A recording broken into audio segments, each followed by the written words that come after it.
এখানে হচ্ছে কিন্তু মেয়ে ব্যান্ড পার্টি, ঠিক আছে। মেয়ে ব্যান্ড পার্টিরা এসেছিলো বলে সবাই মানে কুলিতে যতজন ছিল আর কি সবাই হা করে তাকিয়েছিল। ওই জন্যেই কালী মন্দির পাঠিয়েছিল যে কালী মন্দিরেও কিন্তু আমাদের যেতে হয় আগে। এই যে এরা অনেক ধরনের খেল দেখাচ্ছে, কিন্তু এবার আমাদেরকে বাড়ি যেতে হবে কারণ আমরা অলরেডি খেয়ে নিয়েছি। আর এবার জলসাইতে যেতে হবে, আর এরাও রেডি হবে।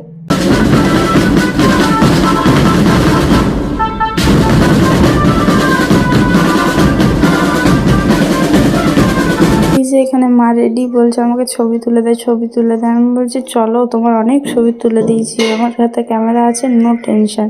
আর বাপি বলছে তোরা যা খুশি কর, আমার হাতে ফোন দিস না, আমি কারোর ছবি তুলতে পারবো না। এই যে আমরা দুজন চলে যাচ্ছি, বাপিও আসছে, কিন্তু আসছে না ভাই। কেন না, ওকে ফোন দেওয়া হয়েছে, এবার ও ফোন ঘাঁটবে। কত পাগল! এই একদিকে গোটা কুলির লোক জড়ো হয়ে গিয়েছে ব্যান্ড পার্টি দেখার জন্য, আর ওইদিকে ও ঘরে বসে ফোন ঘাঁটবে। দিয়ে আমাদের ঘরের দিকে যখন এলো তখন বাপি আবার ওকে বের করে আনে।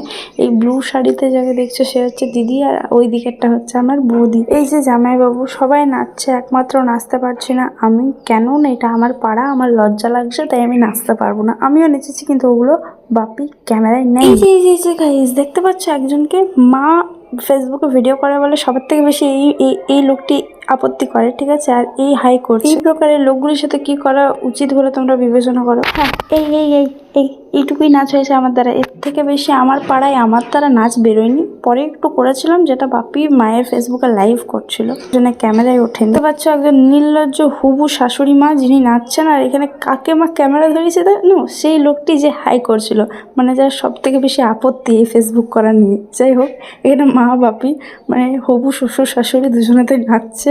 আর এদেরকেও কি বা বলবো, বর নিজেই নাচছে নিজের বিয়ের আনন্দে। কোনোদিন দেখেছো বরকে নাচতে? আমিও এই প্রথম দেখলাম গাইস, তোমাদের মতোই। এখানে আমিও নাচছি বরের সাথে, আর ক্যামেরাম্যান আমাদেরকে ক্যাপচার করছে। এই যে শাশুড়ির নাচ, বোনের নাচ, সবার নাচ ক্যাপচার হচ্ছে এখানে।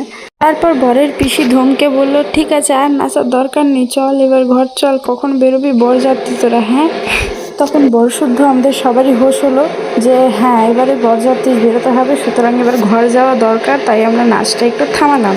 আর যেটা ব্যাকগ্রাউন্ডে মিউজিক পাচ্ছ, সেটা মোটে মিউজিক নয়, আমার মায়ের মিক্সার গ্রাইন্ডার, সুতরাং ইগনোর ইট। জন্য আমরা বাড়ি ফিরে চলে এলাম। তারপর একটু বসে বসে ঢং মারছিলাম। হাল कैसा है जनाब का, क्या ख्याल है आपका, तुम तो मचल गए हो, यही फिसल गए